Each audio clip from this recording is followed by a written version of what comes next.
Pinaghahanap ang 5 kabataan na inanod ng maligo sa ilog sa San Jose del Monte, Bulacan sa kasagsagan ng ulan nitong Lunes.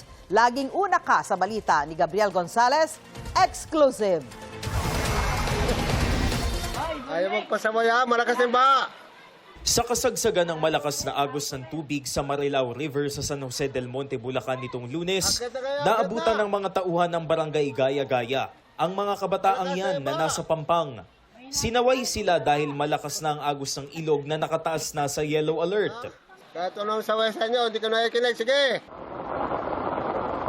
Pero makalipas ang ilang sandali, muling bumalik ang ilang kabataan, walang takot na tumalon sa ilog kahit malakas ang agos. Napakaigpit po namin, kaya lang sadya pong matitigas din yung ulo no? Nung mga bata. Nagpapaligsahan sila kung paano makakatawid. Na talagang para sa kanila isang laro lang yun. Yung pong nakita niyo sa video na 5 mga bata, ay lahat po yun nakatawid eh. Hindi nakuna ng video pero ayon sa barangay, may 5 pa raw kabataang tumalon sa ilog. Inano daw sila at hanggang ngayon ay hindi pa nakikita. Kabilang sa kanila ang 13 anyos na taga-barangay Gaya-Gaya na si Ron Jean Alciso, na niyaya lang daw ng kaklase na maligo sa ilog. 3 naman sa 4 pang nawawala ang kinilala na ng barangay. So sa ngayon po ay missing pa siya. Although maghapon po kahapon ang search and rescue.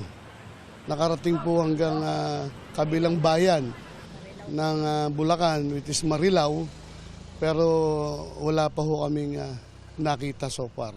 Ang mga magulang ni Ron Jean, labis-labis na ang pag-aalala. Di ko nga pa matanggap, lalo di ko pa po siya nakikita eh.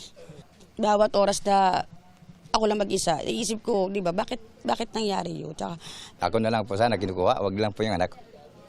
Ako na lang.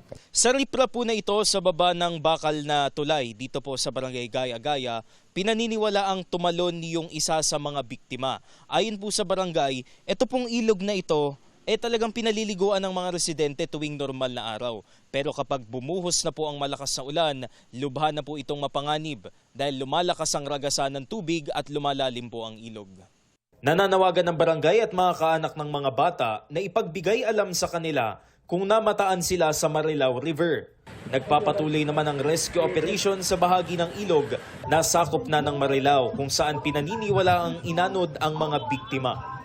Ito ang unang balita. Gabriel Gonzalez, GMA News.